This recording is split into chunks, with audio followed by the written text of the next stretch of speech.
Coastal Bend weather watchers, we're certainly off and about getting some fantastic photos, and we want to continue to invite everyone to our Coastal Bend weather watchers. All you got to do is go to your Facebook page and search that right there and join our growing group. Over 13,000 folks have joined this so far, and you can share your weather photos, your videos, any type of weather information that you may have pertaining to the Coastal Bend.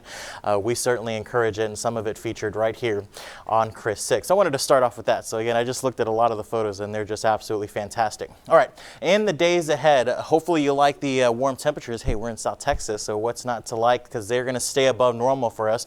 Another thing that we're not so proud of, at least to present to you this morning, is that there's going to be another round of some wind, not only for today, tomorrow, for much of the week, even going into the weekend. It's going to be looking pretty breezy out there. So with dry conditions, our lack of rainfall, we still have some dry air in place. Elevated to high fire danger continues to be part of our forecast. Now, fire activity over the last couple of days, even though it just shows a couple of fires here, some of these were on the significant side.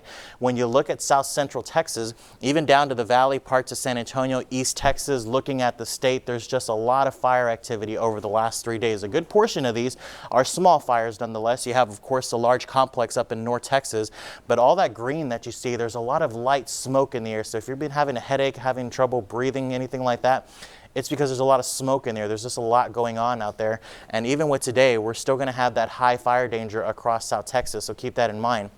In the mornings, relative humidity comes up. It's in the afternoon when we get the problem. We have 30s, 40s across much of the inland areas, and that's going to continue to cause some of that high fire danger, especially with the elevated winds out there as well. But this morning, we're starting off at 60 degrees, a south-southeasterly wind at 6 miles an hour. We have some upper 50s over in Beeville, 68 in Aransas Pass, and as well as Port Aransas, 59 over in Kingsville. And again, the winds at this point are beginning to behave themselves. However, as we look at the hour-by-hour forecast, we start off with a little bit of cloud coverage, and then we'll end with some afternoon sunshine. But look at those south-southeasterly winds in the afternoon, around 15 to 30 miles an hour. So it's going to be warm out there, upper 80s to low 90s for the inland areas, about 79 to 75 from Aransas Pass to Port Aransas. And again, here's that wind forecast. Look at that, going all the way up on the scale for today and tomorrow.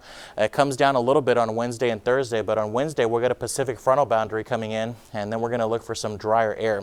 Bay's choppy today. The rip current risk is moderate. Right now, satellite radar composite shows a weak front up to the north. Our next weather maker and disturbance is over here into the west coast and approaching the California region at this point right now. And as it makes its way into our area, it will arrive late Tuesday on into Wednesday, only going to bring a stray shower into the area. Notice we still get to 91 degrees in the afternoon, so that's the only opportunity for some rain. Increasing humidity for the rest of the week, but highs stay in the 80s, and that wind is going to stay elevated as well.